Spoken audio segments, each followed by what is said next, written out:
Bonjour pour un nouvel épisode de Geek Eye. Aujourd'hui nous avons vu Captain America Civil War.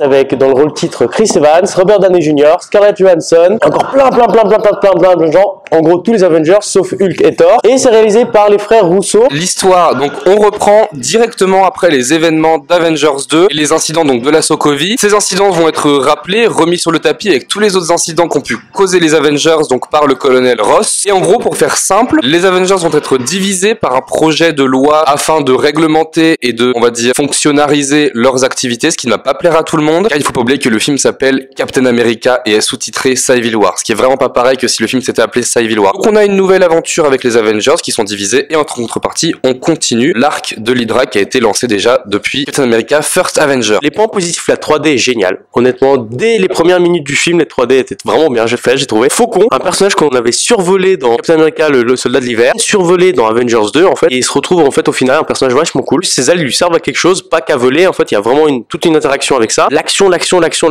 franchement les frères Russo, ils savent filmer l'action, c'est vraiment super bien fait. Les acteurs quand ils parlent russe dans le film, il n'y a pas d'accent, il n'y a pas d'accent, c'est vraiment ils ont appris le russe ou alors c'est des vrais acteurs russes qui utilisent ça. Pour le reste, le film c'est un ramassis de clichés et de dialogues vraiment niais tout le long. Vous avez un grand point faible qui est la sensibilité. C'est l'un des points que j'ai remarqué, c'est qu'en fait le film s'appelle Civil War. C'est du coup de quoi? C'est d'un accident commis par Sorcière Rouge. Sauf qu'en fait à aucun moment on voit des victimes en fait dans le film. À un moment donné vous avez Ross qui intervient, il dit il y a eu des accidents dans New York. Bon bah ok ouais, on se souvient tous d'Avengers 1 mais on n'a jamais vu de mort. Ouais il y a eu des gens dans Captain America le soldat de l'hiver. Ouais pareil, à Washington il y a l'héliporteur qui s'est écrasé mais on n'a jamais vu de victime. En Sokovie on n'a jamais vu de victime. On n'a jamais vu des gens mourir. Je rebondis sur un film qui était sorti récemment qui est Batman v Superman. On voyait vraiment des gens mourir, on voyait vraiment un gars qui était paralysé et tout. Et là on voit rien, on voit juste un immeuble qui explose à des dizaines de mètres. Donc à aucun moment j'étais disons bah les Avengers sont responsables de quoi que ce soit. Il y a juste des événements, on a leur retour des événements extérieurs. L'humour est très bien géré, mais le problème c'est que cet humour, des fois il est en contraste avec la gravité de la situation. Vous avez un truc très grave et d'un coup une blague qui sort et on dit mais c'est pas le moment de sortir cette blague, faut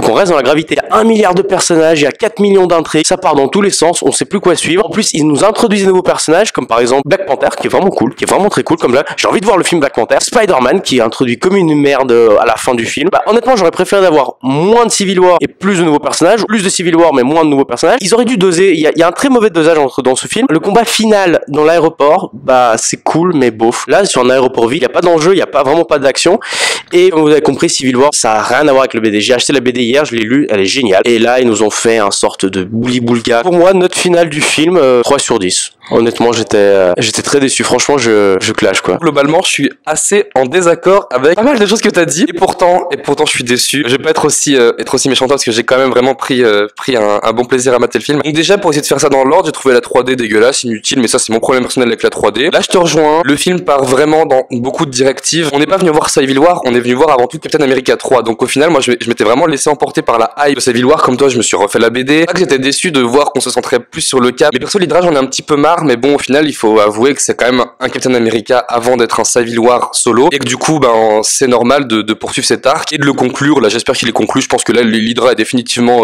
exterminé et on passe à autre chose. L'action et la réalisation des frères Russo, je l'avais beaucoup aimé dans Cap 2 et là j'étais un peu déçu. J'ai trouvé ça très fouillis, avec une direction photo mais pratiquement inexistante à part sur 2-3 scènes à la fin. La scène de l'aéroport du coup, et je pense notamment au combat final où il y a vraiment un moment une belle couverture de comics avec le Cap et Iron Man qu'on avait vu dans un spot TV du coup. D'ailleurs j'ai trouvé le film assez spoilé par les bandes annonces mais enfin bon. La musique m'a pas transcendé, j'ai envie de dire que c'est une musique blockbuster, c'est-à-dire qu'elle est là, elle fait le taf quand il faut, il y a des gros violons, il y a des gros tambours. Sinon, je suis pas d'accord avec toi alors sur la sensibilité du film. Parce que justement, ce qui est intéressant, c'est que dans tous les autres films du MCU, on voit l'action et on voit les dégâts causés du côté des Avengers. Donc jusqu'à présent, on va dire qu'ils y pensaient pas, mais c'était pas une évidence pour eux qu'il y avait des dégâts collatéraux, tu vois. Et là, j'ai trouvé ça pas mal le fait qu'on voit vraiment caméra au point les événements avec limite le caméraman en train de mourir sous les rochers que Hulk balance ou l'héliporteur il tombe mais sur la gueule du caméraman quoi. On voit à la fin la caméra elle est niquée donc je pense que le mec il est mort sous son truc. Mais je t'avoue que ça aurait été plus mérité d'être mieux amené. On le voyait déjà ça vachement mieux avec Age of Ultron. La Sokovie, on avait vraiment plus cette sensation, cette notion de putain de dégâts collatéraux quoi. Quand tu regardais le film, t'avais peur pour les mecs en dessous. Voilà pour tout ce qui va être la sensibilité. Les dialogues, je suis d'accord avec toi, on est vraiment pas gratifié de bons dialogues, c'est vraiment pas très pertinent. L'humour est là, l'humour est présent. Les mecs parlent, voilà, ils disent ce qu'il faut dire. Mais je veux dire, putain, le MCU m'a habitué à vraiment certaines qualités de dialogue, ouais, je pense avec les Gardiens ou que les premiers Iron Man, où vraiment t'avais des phrases qui sont aujourd'hui presque cultes, quoi. Et là, je veux dire, tous les dialogues sont oubliables. Les mecs décrivent les actions et ça s'arrête là, donc c'est un petit peu dommage à ce niveau-là. Alors que pourtant, c'est quand même des thèmes vachement politiques et humains, on pourrait avoir des discours vraiment géniaux, et ça passe un petit peu à la trappe. Bon, voilà, ça c'est mon avis. Je pense que mon plus gros point négatif, putain, c'est que le film il est long. J'ai trouvé que ça mettait vraiment 1h30 à démarrer. Une super scène d'action et de combat au début. C'est vraiment stylé. D'ailleurs, le faucon est vraiment génial. Je trouve que c'est vraiment un personnage qui visuellement porte le film. Avec notamment le Spider-Man de Tom Holland. Je trouve qu'il est bon, ce petit. C'est un film, il fait ses débuts, on va dire, je le compare un peu à Wonder Woman dans Batman Superman. C'est-à-dire que c'est un personnage qui est introduit vraiment à la va-vite. Mais j'ai envie de dire, le film en 2017 Spider-Man est fait pour vraiment rebooter, lancer le personnage. Comme Black Panther, j'ai envie de dire aussi. Comme Black Panther, voilà. Exactement. Donc on a deux Wonder Woman, c'est plutôt pas mal. Ant-Man, moi j'attendais beaucoup de voir Ant-Man et sa place dans le film. Moi j'ai vraiment kiffé. J'aime beaucoup Paul Rudd, je commence à vraiment m'intéresser à ce bonhomme. Fidélité aux comics, on va dire que le fond est là. Il y a tellement d'intrigues autour qu'on en oublie presque. Et à certains moments qu'on est devant Civil War. Même s'il y a vraiment des rappels aux comics, comme par exemple l'histoire de la prison pour mettre les Avengers. Bon là c'est vraiment différent, mais en même temps dans le comic ça se passe dans la zone négative. Et puis sinon voilà, le traité, la signature du traité elle est là, les accords de la Sokovie, bon ça change de nom mais globalement c'est pas mal, c'est respecté, le combat il est bien. Même si au final les bandes annonces te le montraient, mais ça fait quand même vraiment baston derrière un bar avec 10 mecs quoi. C'est un peu dommage quand tu vois que dans Civil War, le Marvel Universe entier qui se fout sur la gueule, et c'est absolument fantastique quoi. Alors note finale, je vais lui mettre 6 sur 10 parce que je me rends compte qu'il faut que je sois quand même honnête et parce que je suis un gros fanboy de Marvel et puis que je peux pas mettre des notes négatives parce que j'ai payé ma place 11,30 €. Tout le MCU qui me pose problème actuellement, c'est au niveau des enjeux. Je ne sais pas si c'est votre cas, je ne sais pas si c'est ton cas, Dimitri. Je suis allé voir le film, je m'en foutais royalement de ce qui allait se passer dans Civil War. C'est que je sais exactement ce qui va se passer après. Vu que Marvel a déjà dit, non mais tous les films prévus jusqu'en 2018, vous allez voir Civil War. Bah juste avant, vous dites Marvel, ils ont annoncé 68 personnages dans Avengers Infinity War. Donc vous dites bon bah machin il sera présent, lui ils ont déjà signé 14 contrats pour les 19 prochains films. Donc vous êtes là, vous dites bah en fait je vais juste voir un combat entre potes. Honnêtement, Civil War c'est un bouche-trou de planning. Les mecs sincèrement ils ont dit putain faut qu'on cale Civil War quelque part, on va le caler là.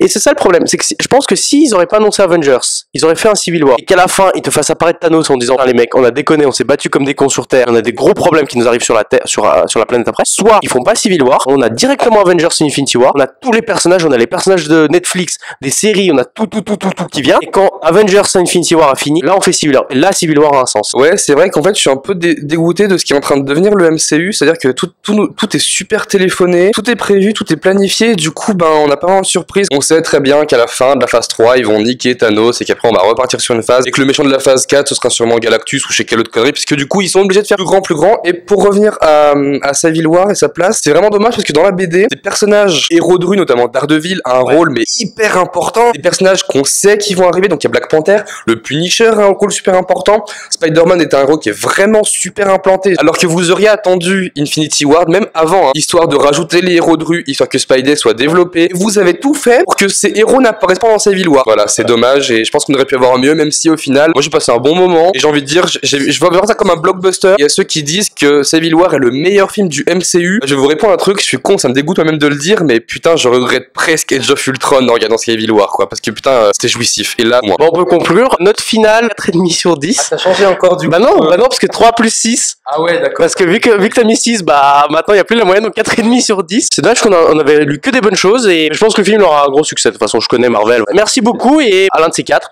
Prochain film c'est X-Men Apocalypse. Pile un mois, un petit peu avant.